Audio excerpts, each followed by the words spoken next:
Assalamualaikum, apa khabar semua? Hari Jumaat yang indah ini, 22 hari bulan Disember 2023. Berita yang terbaik, ya.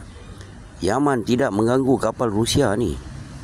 Dan Houthi telah katakan tidak akan ganggu kalau kapal bukan kapal Israel. Dan kapal Rusia boleh jalan tanpa gangguan, kapal minyak Rusia. Ini yang membuatkan Atok marah sangat. 24 jam lepas juga Zelensky diinterview dan dia berkata tidak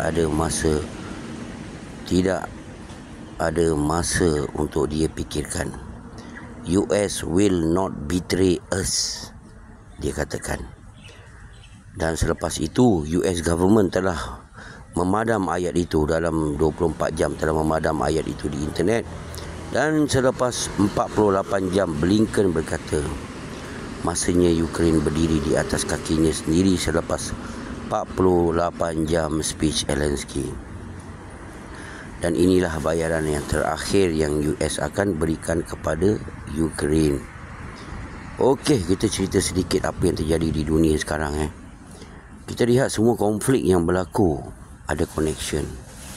Kita cerita sedikit tentang bagaimana Iraq diserang US bila Iraq habis perang dengan Iran dan Iraq menyelamatkan Kuwait dari Iran. Dan bila perang habis, Kuwait game Iraq dengan menjual minyak dengan harga $14 setong. Dengan $14 ini Iraq bayar loan yang Iraq buat berperang dengan Iran. Ini membuatkan ekonomi Iraq bermasalah dan tahun Julai 1990 Iraq ke Arab League dan merayu dengan harga minyak ini. Iraq merana dan selepas itu tidak ada apa-apa Arab League lakukan dan Iraq serang Kuwait. Dan Iraq tidak ada niat nak menyerang tempat minyak Saudi ketika itu, tapi US telah menggunakan gambar tentera Iraq yang lama dengan tank di border Iraq. Dan sebab itulah US berjaya memperdaya dunia dan mereka melakukan serangan terhadap Iraq, Operasi Desert Storm Iraq. Dan semua US kata kerana minyak. Ini kata George W. Bush. Dan sekarang pun Middle East adalah lubuk minyak dunia. Dan sebab ini sekarang US terpaksa meminta tolong China untuk berbincang dengan Houthi. Kenapa China yang mesti nak merayu? Dan US tak tahu malu ke nak merayu dengan China, kerana China telah menyatukan negara Middle East dan China akan berbincang dengan Houthi. Dan Houthi akan kata berhentikan perang di Gaza. Senang cerita. Ya, memang US telah menghantar kapal perang mereka di Middle East dengan Belanda juga menghantar kapal perang mereka, tapi Houthi menggunakan drone yang murah dan US menggunakan senjata pertahanan udara mereka yang mahal. Sebab tu perang ini tidak menguntungkan US. Dan perang Gaza ini bukan perang kerana minyak sahaja, dan bukan kerana Gaza. Ini adalah jauh lebih besar daripada yang kita ingatkan. US ingin menjaga pengaruh mereka di Middle East. Dan kita duduk di dunia geopolitik 2.1. Satu dunia telah berubah dari ke US dan ke BRICS. Dan manusia semakin takut dengan apa yang terjadi kerana kita akan naik kapal China dan Rusia. Ini menakutkan.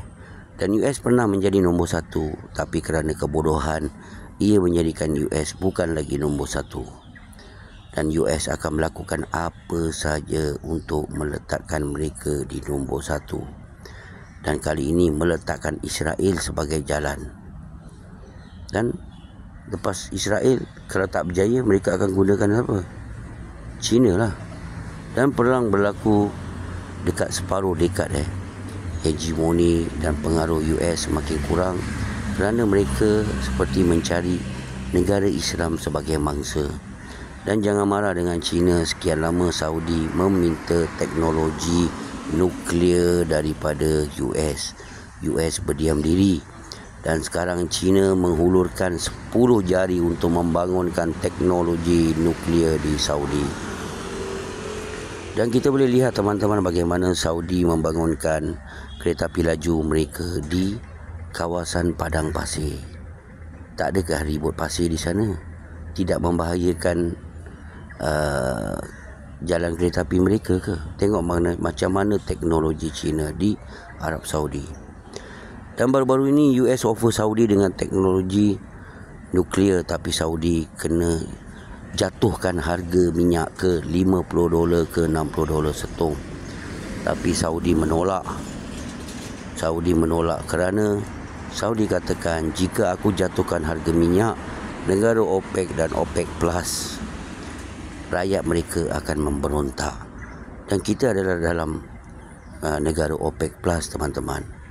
Dan fikirkanlah kalau teman-teman, kalau kita di Malaysia ni kena minyak jatuh harga macam mana, kita pun akan memberontakkan dengan kerajaan. Sebab tu kita harus kena bersyukur juga lagi lah dengan apa yang berlaku di dunia sekarang. Kita fikir balik teman-teman, dengan perang Ukraine yang menyakitkan US dan ally, yang kerugian trilion dolar ini menyakitkan negara Europe, dengan minyak dan gas naik tak turun-turun. Dan lepas itu perang ke Afrika pula terbantut selepas Rusia menghantar jet pejuang membawa nuke bom ke Afrika. Alih-alih perang ini terhenti, tidak ada cerita lagi tentang Afrika.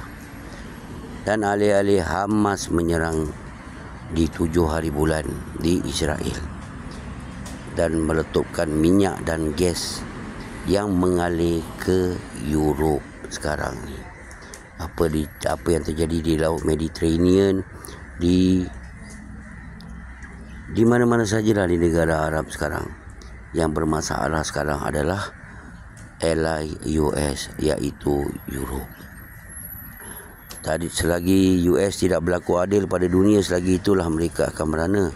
Dan bukan sekarang US yang merana.